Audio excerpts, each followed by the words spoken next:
तुम्ही समाज कल्याण ऑफिस समोर उपोषणाला बसलाय, आमरण उपोषणाला.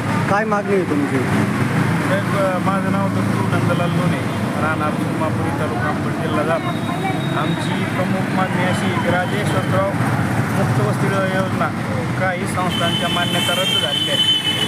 आजपर्यंत ज्या संस्थांच्या मान्यता रद्द झाल्या त्या मुलांच्या आजपर्यंत शासनाने कोणतीही पर्यायी व्यवस्था नाही केली व कोणत्याही प्रकारे त्यांना स्थलांतरित केलेलं नाही.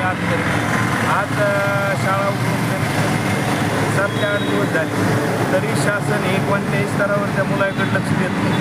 तरी आमची प्रमुख मागणी शासनाकडे एकच आहे की आमच्या विद्यार्थ्याच्या खात्यावर किती अंतर्गत हे राजे यशवंतराव होळकर जी योजना चालू आहे त्याला जे 70,000 रुपये तुम्ही मानधन शाळांना दिलं जातं ते आमच्या विद्यार्थ्याच्या खात्यावर कशा प्रकारे ट्रान्सफर करता येईल. या ट्रान्सफर केल्यामुळे हा जो भ्रष्टाचार आहे संस्था चालक पुन्हा करणार नाही.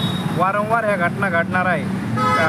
संस्था चालक हे पूर्ण सुविधा ह्या राजे यशवंतराव होळकर योजनेत ज्या योजना सुविधा चालू आहे त्या योजना पूर्ण शासन देत नाही. संस्था चालक पूर्ण योजना मुलांना देत नाही. त्या कुठं ना कुठंतरी ते दिरंगाई करतात. त्यांना कपडे विकत घ्यायला लावतात, त्यांना कुठं विकत घ्यायला लावतात, त्यांची बसची फीस घेतात. हे भ्रष्टाचार कुठंतरी बंद होईल म्हणजे जेणेकरून आमच्या मुलांना कोणत्याही इंग्लिश स्कूलला आम्ही ॲडमिशन घेऊन त्याचं शिक्षण आमच्या म्हणण्याप्रमाणे चांगल्या दर्जाचं देऊ. आमची अशी शासनाकडे एक मागणी की बाबा DBT अंतर्गत काय होईल की म्हणजे DBT अंतर्गत पैसे जमा केल्याच्यानंतर विद्यार्थ्याचे वडील किंवा पालक हे पैसे उडून टाकतील तिकडं, मग त्या विद्यार्थ्याचं काय. तर आमची शासनाला एक हात जोडून विनंती आहे की याच्यात तुम्ही 3 जण घ्या, विद्यार्थ्याची आई, विद्यार्थ्याचे वडील आणि ज्या इंग्लिश स्कूलचे मुख्याध्यापक आहे त्यांचे असे तिघाचे मिळून खाते जॉईंट करून त्याच खात्यावर पैसे वर्ग करा. ही आमची प्रमुख मागणी आहे. तुम्ही शासन स्तरावर आतापर्यंत काय काय पाठपुरावा केला याच्यासाठी? शासन स्तरावर मी अनेक अर्ज दिले, प्रशासनाला दिले, शासनाला दिले. इतके अर्ज देऊनही कुठल्याही प्रकारे प्रशासनाने दखल घेतली नाही आणि शासनाने दखल घेतली नाही. मी या खात्याचे मंत्री श्री अतुल सावे यांनाही वारंवार भेटण्याचा प्रयत्न केला. एकदा भेटलोय तेही या प्रकरणात लक्ष घालत नाही आणि लक्ष देतही नाही. त्यांचं म्हणणं आलं हे कोर्टात प्रकरण चालू आहे. सर हे प्रकरण कोर्टात कोणी नेलं, हे कोणाच्या चुकीमुळे गेलं, ही आमच्या विद्यार्थ्याची चुकी आहे का आमच्या समाजाची चुकी आहे? ही सरळ तुमची चुकी आहे. कारण त्यांनी त्यांना अप्रूव्हल दिले. अप्रूव्हल देण्याचं काम आपलं आहे का? अप्रूव्हल देण्याचं काम हे शासनाचं, प्रशासनाचं आहे. मग ह्या प्रशासनाने मला एकच म्हणायचं की तुम्ही आधी त्यांना अप्रूव्हल देता, सर्व आहे म्हणतात, नंतर त्यांच्या मान्यता रद्द करतात. बरं, मान्यता रद्द करून आज 1.5 वर्ष झाले. म्हणले की शाळा उघडल्याच्या नंतर त्या विद्यार्थ्यांचं आम्ही कुठेतरी समायोजन करू. यांनी कोणत्याही प्रकारचं काही समायोजन केलं नाही.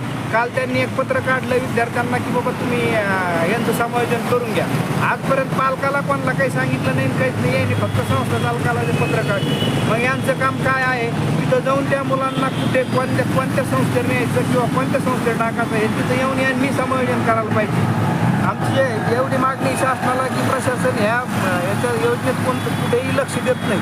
तर प्रशासनाकडं आमचं एक मागणी की बाबा हे जर DBT अंतर्गत पैसे आले तर हा भ्रष्टाचार कायमचा मुळापासून नष्ट होईल. त्यामुळे आम्ही ह्या उपोषणाला बसत आहे. ही संस्था कोणाची आहे आणि संस्था चालकाचं काय म्हणणं आहे? संस्था कोणाची आहे, संस्था चालकाचं काय म्हणणं आहे? नाही, ही संस्था आता याच्यात 21 शाळा आहेत. या शाळा 21 तुम्हाला मी शाळांची नावं सांगू शकतो. आता या शाळा आहेत त्या गणेश एज्युकेशन फाउंडेशन, पाचन वडगाव, तालुका जिल्हा जालना. गजानन बहु सेवाभावी संस्था ही आहे रेवगावची. ही दुसरी आहे जगदंबा बहुउद्देशीय संस्था, ही कणथळी तालुका मंठा जिल्हा जालन्याची. अशोक भाऊ चव्हाण बहुउद्देशीय सेवा. अशा प्रकारे 21 शाळा आहेत. 21 शाळा. आता तुमची पुढची भूमिका काय असणार आहे? आता तर उपोषणला बसलं तुम्ही, आमरण उपोषणला. शासनाने काही दखल घेतली नाही तर पुढची भूमिका काय असणार आहे? माझी पुढची भूमिका एकच आहे शासनाला. ह्या जर शासनाने त्याच्यात दखल घेतली नाही तर मी शेवटला आत्मदहन करणार आहे. मी आता कायद्याने सर्व मार्ग अवलंबिले आहे. जर शासन जर या मागणीकडे लक्ष देत नाही तर मी मंत्रालयात पुढे जाऊन आत्मदहन करणार आहे. माझा मुलगा राजे यशवंतराव होळकर यांच्या संस्थेमध्ये शिकत होता. गॅलेक्सी गॅलेक्सी इंटरनॅशनल इंग्लिश स्कूलमध्ये शिकत असताना त्या शाळेची मान्यता गेली, त्याबाबत सरकारने काहीतरी निर्णय घ्यावा व आमच्या मुलांना सवलत मिळवून द्यावी.